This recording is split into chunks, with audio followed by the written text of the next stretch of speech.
barasaabka gobolka Sanaag Axmed Cabdi Muuse taliyaha qaybta booliska gobolka Sanaag maamulka degmada Celifin oo horkacaya maayirka degmadaasi Maxamed Aadan Digaale ayaa habeennimadii xalay lagu wareejiyay gacan ku dhigla dhawaan dil ku geystay deegaanka Dhamasdheer oo ka tirsan degmada Celifin ee gobolka Sanaag gacan ku dhiglahan oo heladiisu soo qabteen ayaa si rasmi loogu wareejiyay dawladda ugu horreyn waxa halkaasi ka hadlay waayeelka iyo waxgaradka maamulka degmada Celifin iyagoo dhammaantood uga mahad celiyay cid kasta oo gacan ka geystay soo qabashada gacan ku dhiglahan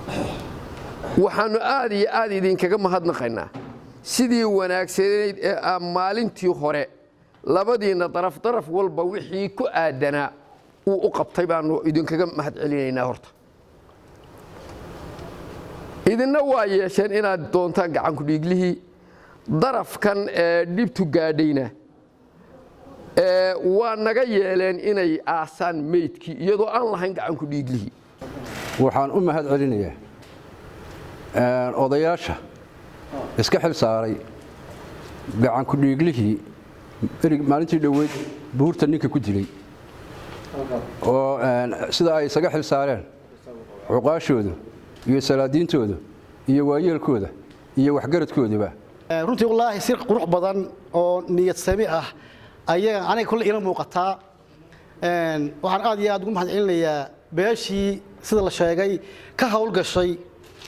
ee suurto gelisay wacyiga lagu jiro iyo duruufaha taagan gacan ku dhiigleynta la soo qabto in la keeno aad iyo aad baa runtii arrinkaasi arrin dee u baahan ku dayasho u yahay waxaanu ilaahay ka rajaynaynaa inuu dil dambe kaba dhicin gobolkeennan dhammaanteen waxa inoo sharafa oo inoo mahada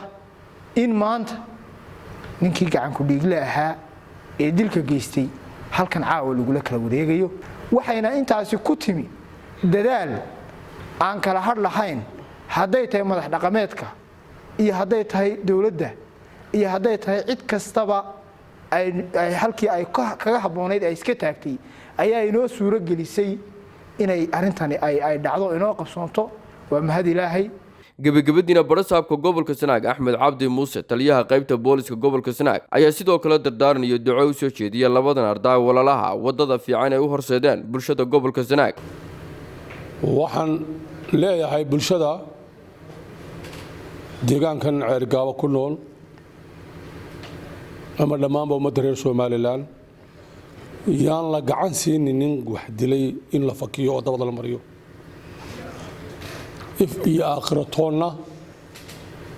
waxba ku helimaysaan laakiin waxa ummadda bulshada nolosheeda iyo wada jooggeeda iyo fi aakhiraba ku idin wanaagsan in ninkii qof sharci darre ku dila sharciga la horkeeno waxaan aad iyo aad ugu mahadnaqayaa labadan ardaa ee aynu maanta arrintooda u fadhinay ee isdhaleeyada ah ee isdhex deganee maxaan ku idhaahdaa aan gurina guri ku kala socnayn ee deegaanka wada leh waayeeltinimada iyo gobonnimada ka muuqatay muddooyinkii u dambeeyey ay kaga duwanaayeen bulshada gobolka Sanaag degta ee gacan ku dhiigle dhexdooda wax ka dilay aanay qolada kale ku eegayn oo ku saacidayn aad iyo aad baan uga mahadnaqayaa waana mid soo jireena waa mid ay baryahan dambe oo dhan muuqatay weeye ومحمد سوتة تلفزيون قرنك سومالان علفوين